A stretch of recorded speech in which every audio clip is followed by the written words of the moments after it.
છે વાણી હમણાં કહી રહ્યા હતા એમાં બધું આવે વચ્ચે વચ્ચે, પણ જે નિજાનંદ સંપ્રદાયની અંદર જે વાણી છે, જે તારતમ સાગર છે, અખંડ સ્વરૂપ છે, જે નિધ છે, એ આ સંસારની અંદર ક્યારેય આવી અને આવી તો સમગ્ર સંસારની અંદર જે કોઈ જીવ છે ને ઉદ્ધાર કરવા માટે એક નહીં, સમગ્ર સંસારની અંદર વિશ્વવ્યાપી જે કોઈ જળ ચર જીવ છે બધા જ નો ઉદ્ધાર થઈ જશે. તો એ વાણી રસ કરીને પાઈ દીધી. તો શ્રી ઇન્દ્રાવતીજી વાણીની અંદર કે છે કે સબ સૈયા સુનો કહે ઇન્દ્રાવતી માયા ઉમેદા કર. કે સુંદર સાર્થજી સાંભળો, કોણ કે છે? શ્રી ઇન્દ્રાવતીજી, તું આયા ઉમેદા કર. अब क्यों नहीं समझो पुकारते कि તમે કેમ હજી સમજતા નથી? अब રહ્યા નીંદ પકાર કે હજી તમે કેમ સમજતા નથી? આ માયા રૂપી ઊંઘને નીંદને પકડીને કેમ બેઠા છો? કઈ ઊંઘ કે રોજ સાંજે આપણે સૂઈ જાય અને સવારે જાગી એ નીંદર નહીં, પણ જન્મના જે અજ્ઞાન રૂપી આવરણ છે ને એમાં બંધાયેલું છે, એમાંથી એ જાગૃત નથી થયો. તો જાગૃત કઈ રીતે થાય? જ્યારે સાચા સદગુરુ મળે ને ત્યારે. જીવ ટળવો છે જીવ તો છે જ મારી અને તમારી બધા જ ની અંદર, પણ એ આત્મજ્યોત ત્યારે પ્રગટ થાય જ્યારે એને સાચા સદગુરુ મળે. તેજીને ટકો બધાને આવડે છે જે તેજી હોય ને એને ખાલી એક ટકોરની જ જરૂર હોય, નહીતર તો બાકી આખી જિંદગી વહી જાય ને તોય ખબર પડે એ નહીં. ગધાડાને તમે વારે વારે લઈ આવીને રચકા આગળ ઊભો રાખો ને ન ખાય, ક્યાં જઈને ઊભો રહીએ? ગધેડામાં જઈને જ. એટલે કહેવત પડી છે કે તેજીને ટકોર અને ગધેડાને રચના. એનો જીવ છે એટલે ત્યાં જ જઈને ઊભો રહે. એમ આ સંસારની અંદર જીવ સૃષ્ટિ છે, ઈશ્વરી સૃષ્ટિ છે અને બ્રહ્મ સૃષ્ટિ છે. જો તો હું તો બ્રહ્મ સૃષ્ટિ ને બ્રહ્મ સૃષ્ટિ કહેવા પણ નથી ચાહતી, કારણ કે સૃષ્ટિ એટલે એક જે બની છે એનું નામ આવી જાય, પણ એને બ્રહ્માત્માથી જ પુકારાય. એ શબ્દ બ્રહ્માત્માઓથી જ પુકારાય. તો જીવ સૃષ્ટિ આ જગતની અંદર છે ને પૂર્ણ કહેવાથી ઉત્પન્ન થઈ જાય ને બની ગઈ. તો એ જીવનું કામ એવું છે કે ખાવું, પીવું અને સૂવું અને સંસાર વસાવવો અને સંસારની અંદર જ રચ્યા પચ્યા રહેવું. તો અત્યારે જે આ કાર્ય બધું કરી રહ્યા છે ને, આપણે કહીને ગોર પૂજેલી કોણ કર્યું છે? જીવ. અને એને એમાં આનંદ આવે છે ને, ખબર નથી, મતલબ એનો કોઈ વાંક નથી, પણ એને કોઈ કહેવા વાળું નથી કે શું સાચું અને શું ખોટું. તો એ જ્યારે સત્ય વસ્તુની ઓળખાણ સાચા સદગુરુ મળે ને ત્યારે થાય. ઉપીને જ્ઞાન ન ઉપજે. ગુરુ તો અનેક હોય પણ સદગુરુ એક જ હોય. તો સદગુરુ કેવા હોય? જે આપણને એના જેવા બનાવી. એ સદગુરુ એ જ્યાં જાય ત્યાં આપણને ભૂલી જાય. તો સાચા સદગુરુ મળે ને, અને સાચા સદગુરુ ક્યારે મળે? એવું નથી મળતા. ભાઈ કેટલાય જન્મ તમે અનેક ભક્તિ કરતા તમે ફરતા આવો ને ત્યારે તમને મનુ સદપન્ન મળે અને શ્રી કૃષ્ણની ભક્તિ પ્રાપ્ત થાય છે. કારણ કે કૃષ્ણ ભક્તિ એવી છે જે વીરા કરી ગઈ, જે નરસિંહ મહેતા કરી ગયા. ભલે એને ખબર નહોતી આ કયા કૃષ્ણ છે, એ વૈકુંઠનું સ્વરૂપ હતું, પણ એની અંદર એક પ્રેમ હતો તો એ સ્વરૂપને પામી ગયા. તો એ ભક્તિ વગર પાર ઉતરી શકાતું નથી. જ્યારે તમને કૃષ્ણ ભક્તિ મળે, કીધું નવદાસે ન્યારા કહ્યા 14 ભુવન મેં સોઈ પ્રેમ કહા સે પાય જો પસંદ ભજ ગોપીને માનસા માટે કીધું. વ્યાસ કહે ભાગવત મેં પ્રેમ નથી ગુણ પાસ સો પ્રેમ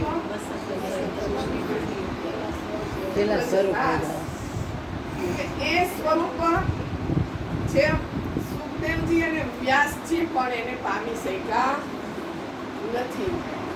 તો વ્યાસ પાસે ભાગવતને કે બ્રહ્મા વિષ્ણુ અને મહેશ પણ તે સ્વરૂપને ઓળખી શક્યા.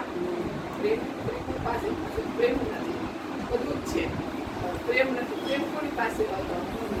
રજની અંદર જ્યાં જુઓ ત્યાં કસ્તી એને કઈ ખબર જ નહોતી, માત્ર પ્રેમ પ્રેમ ને પ્રેમ. એમ નવદા ભક્તિ છે ને, એ જો કીર્તન કરો, ઉપાસના કરો, ભજન, આ બધી ભક્તિ એની અંદર આવી જાય નવદાની અંદર. પણ એનાથી પરે જે દસમી ભક્તિ છે પરા પ્રેમ લક્ષણા, અનન્ય પરા પ્રેમ લક્ષણા, અન્ય કોઈ નહીં, માત્ર એક. અનન્ય, બીજા કોઈ નહીં, માત્ર એક. એની ભક્તિ જે કરે ને એ પરમાત્માને પામી જાય. એટલે કીધું તો એ પરમાત્મા કેવા છે? નવદા ભક્તિ પણ છે. નવદા ભક્તિ કરો ને, આજે બધી ભક્તિ અત્યારે થઈ રહી છે ને સંસારની અંદર, એ નવદા ભક્તિની અંદર આવે. અને એ ભક્તિ કરવાથી તમને કદાચ કૈલાસની અંદર સ્થાન મળે, શંકરને બહુ માનતા હોય, વૈકુંઠની અંદર મળે, ઇન્દ્રલોકમાં મળે, સ્વર્ગમાં મળે. પણ તમારી ભક્તિ ખલાસ થાય, અહીંનું કમાયેલું લઈને જ્યાં જવાનું છે એ ખલાસ થાય એટલે ફરી પાછું ક્યાં આવવું પડે? ફરી પાછું આ સંસારની અંદર તમારા કર્મ અનુસાર આપણને યોની મળે છે. મતલબ કે અહીંનું કમાયેલું જ્યાં બધા ભોગવે ભક્તિ છે ને, સાલોક્ય, સામીપ્ય, સારૂપ્ય, એ પ્રમાણે તમને સ્થાન મળે, સામે મળે, બાજુમાં મળે. આ ભક્તિ છે.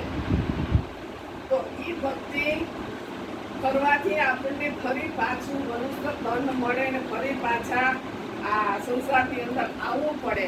પણ એ ફેરામાંથી છૂટવા માટે આપણે કઈ ભક્તિ કરવી કે જે અનન્ય બરાબર ભક્તિ માત્ર તેમાં પ્રેમ પ્રેમ જ છે, પરમાત્માને ઓળખવા થઈ રહી છે. તો આપણે સંસારની અંદર બધા જ છે, આપણા કુટુંબ પરિવારની અંદર, પણ આપણા માટે સર્વસ્વ કોણ છે? આપણા પતિ છે ને. આ કુટુંબ પરિવારની અંદર આપણે કોના માટે આવ્યા છીએ? ઘર પરિવાર કુટુંબ માટે આવ્યા છે. કોના માટે આવ્યા? એક આપણા પતિ જ આપણા માટે સર્વસ્વ છે. આ બધા જ ને આપણે સાચવી છીએ, એનું બધું જ કરીએ છીએ, પણ આપણું ધ્યેય, આપણું લક્ષ્ય શું હોય? આપણા પતિ જ હોય છે. પણ એ પતિ જોજો, આ દેહના પતિ છે ને, એ આપણને અઢળક પ્રેમ કરતા હશે, આપણા વિના રહી શકતા નહીં હોય. પણ જ્યારે આમાંથી ચેતન તત્વ ચાલ્યું થશે ને, ત્યારે એક મિનિટ આપણી પાસે ઉભા રહેશે નહીં. તો એ પ્રેમ ક્યાં ગયો? એ પ્રેમ કેવો?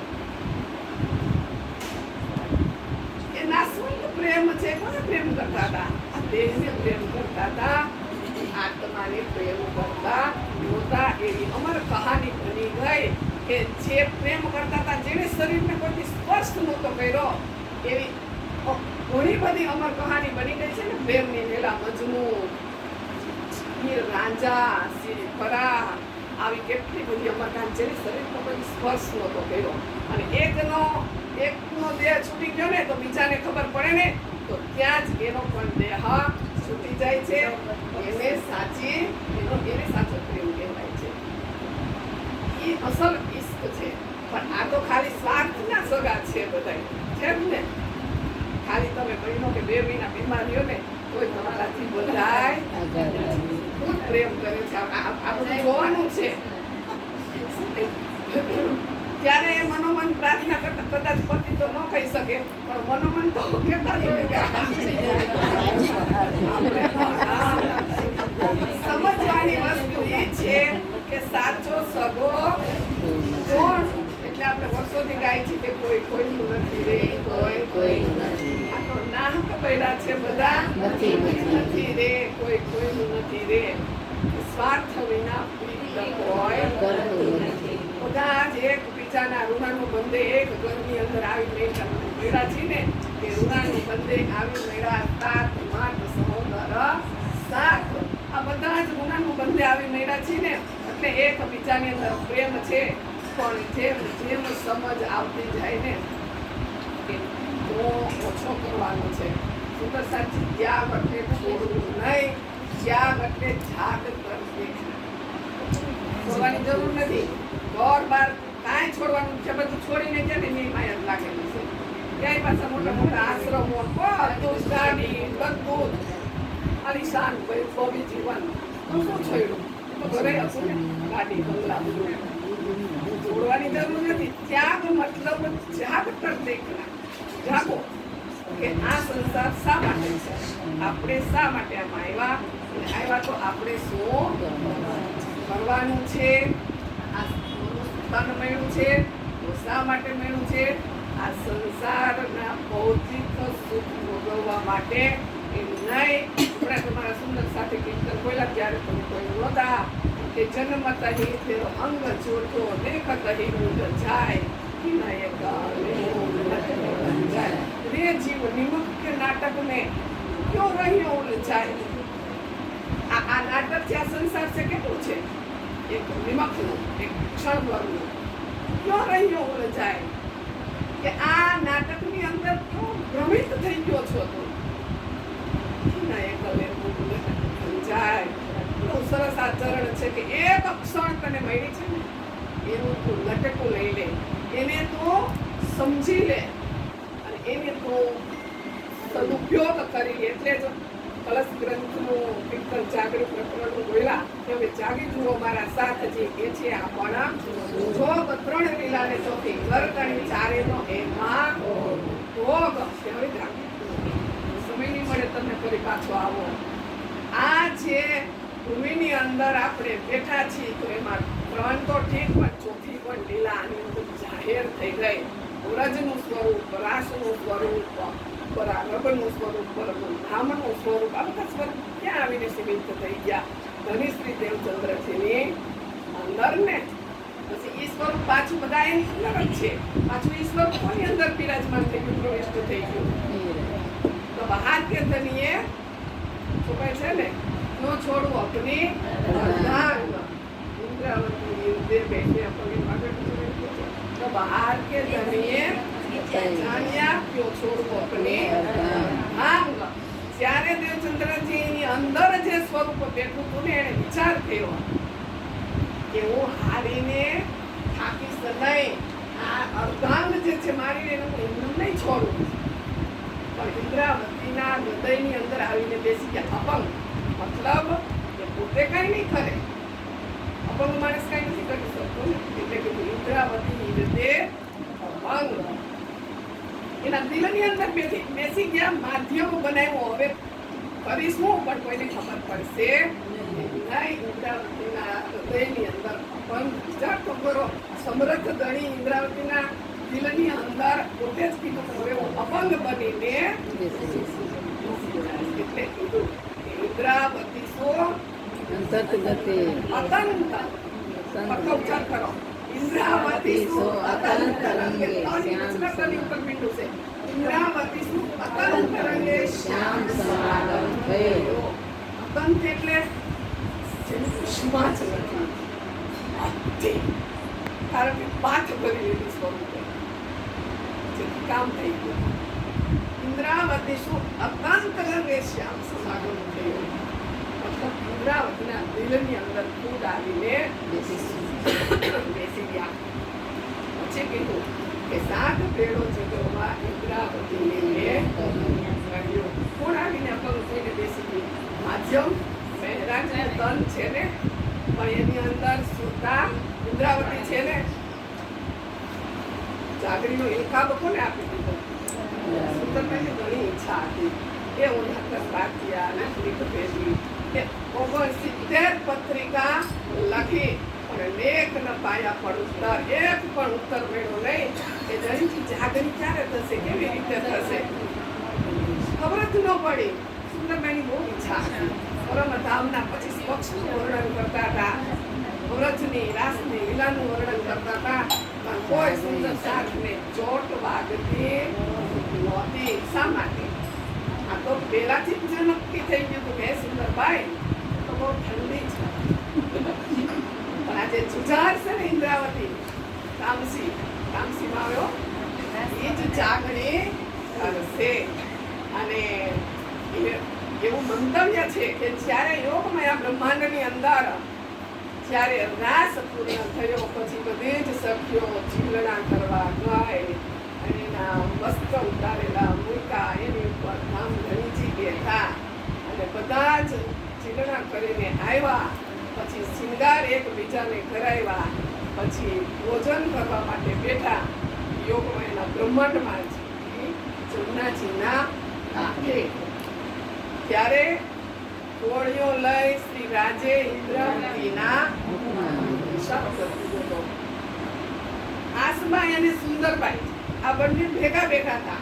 જેવી રીતે સખીઓ બધી ભેગી બેસે ને એક થાળીની અંદર નાસ્તો કરવા, ત્યારે ભેગા બેઠા. એટલે અંદર અંદર એને ઈચ્છા હોય કે મને પણ કોળીઓ આપે. ત્યારે ઉષા પડતી લોકોને જાગરીનો ઇલકાબ ઇન્દ્રાવતીને આપે છે.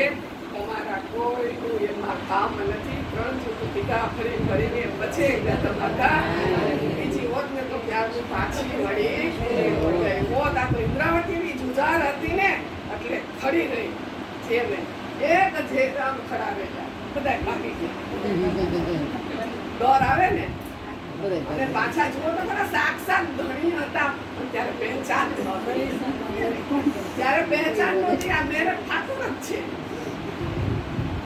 7 માહે અજવાળું થયું પણ મરમ તાળવું તો 7 ની બધા જ ની અંદર તારતમ હતો પણ શું હતું? ભ્રમ હતો કે આ એક દિવાનના પુત્ર છે, મેરા ઠાકુર છે. બીજી કાંઈ ખબર નહોતી. જો ઓળખાણ થઈ ગઈ હોત ને એ સાક્ષાત ધણી આની અંદર બિરાજમાન છે. દેવચંદ્રજી ની અંદર કોઈ બાકી ન જાય. પણ જેરામભાઈ ને ઓળખાણ થઈ ગઈ હતી કે ખુદાયા બેઠા હોય તો બીજા કોણ આપણી રક્ષા કરવા? બધા હંતાઈ ગયા અને હંતાઈ તો ગયા પણ પાછું ઓલું બધી ઓળખ પેલા વહી ગઈ એટલે આવી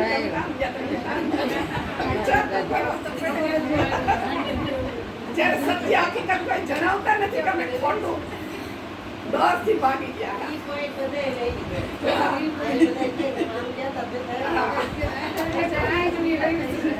અત્યારે આજ આદિકા લીલા પણ એમાંય કીધું